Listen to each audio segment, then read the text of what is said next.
Knowledge without passion leads for a very vacant life.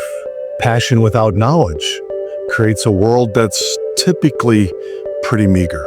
Both of these realities became very clear to me when I was on my long trip back from South Africa a couple of weeks ago. On that plane ride, it's about 15 hours, and I had a lot of time to think, had a lot of time to pray, had a lot of time to reflect on my trip to that country. One of the things I noticed the very first minute I got off the plane is that every person that came up to me in that country, in South Africa, they seemed to have a smile on their face. I learned later that connection and family and having a God in their life is very much part of the culture.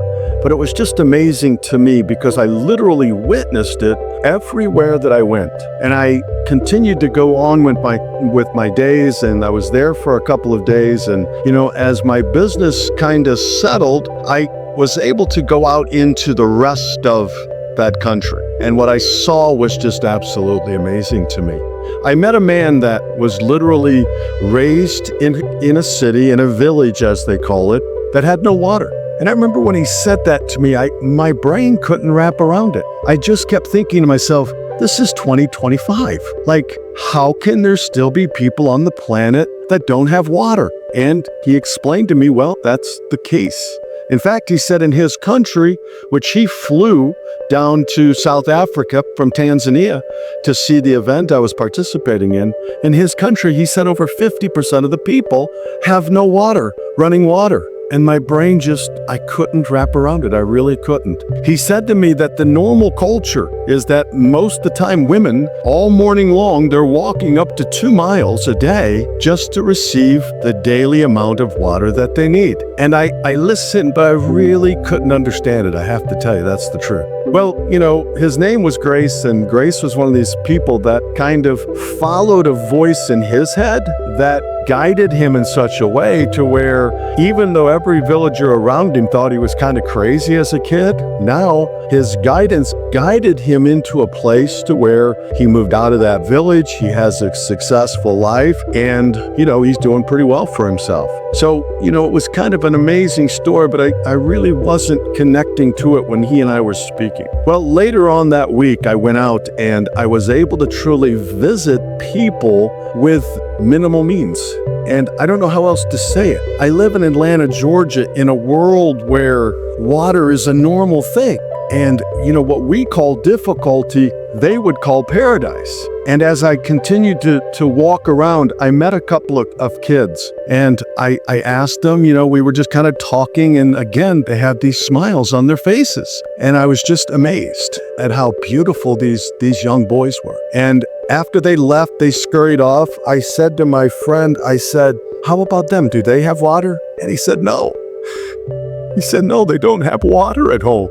And I couldn't believe it. I just couldn't believe it.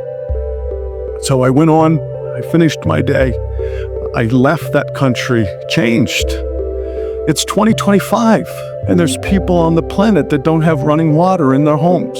I realized coming home that I was guided to do something different in my world. As I've been talking about this concept now to other friends of mine, I learned that there are countries like Dominican Republic that the mass number of people, they have plenty of water, they're an island, but it's dirty. They need filters. The water's dirty. I learned from some new friends of mine that the country of India, 50% or 60%, a large number of people live on incomes of a family of 2 or 3 on less than $600 or $700 a month. And those people aren't considered the poor.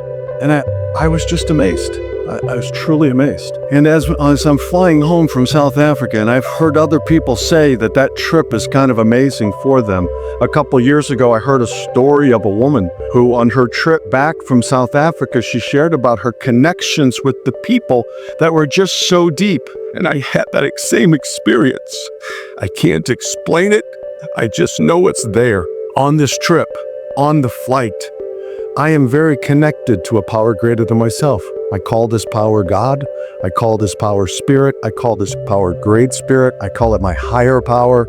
My higher power and I are in connection all the time, conscious contact. As I'm flying home, I am guided to say and to tell the world out there, I see you. I love you, and we can do better than this.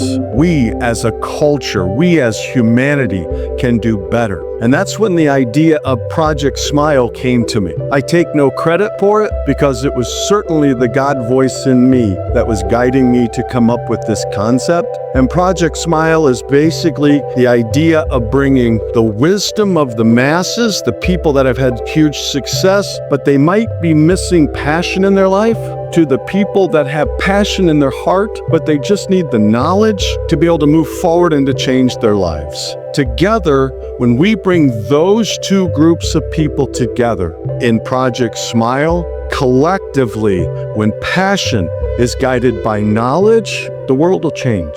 I'm here to say to the world who's watching this video, I can't meet each one of you. I can't see each one of you, but I can feel your hearts. I can feel your love. I can feel your passion. And please know that you are loved. And we are going to create an environment. Our goal is to reach 10,000 people with Project Smile, where wisdom and passion meet together, and we're going to empower the world in a way that it's never happened before. My name is Joe Mittiga, and I have a true nature to help people. But I recall the biblical phrase where you can give a man a fish and he eats for a day. You teach a man to fish and he eats for a lifetime. Well, Project Smile is going to not only be something that we share with people, but we're also in the beginning stages of creating the largest downline website of ebooks and audiobooks and programs and coaching sessions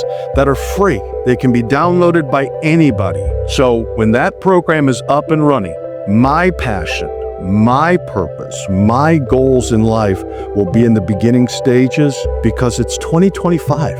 And collectively, we can create an environment with the technology of today to where passion meets knowledge, and together, those two things are going to change the lives of one person, and then 10 people, then 1,000, 1,000,000, and then 10 million. And as we do that together, the life of the people around this planet will be in a better place.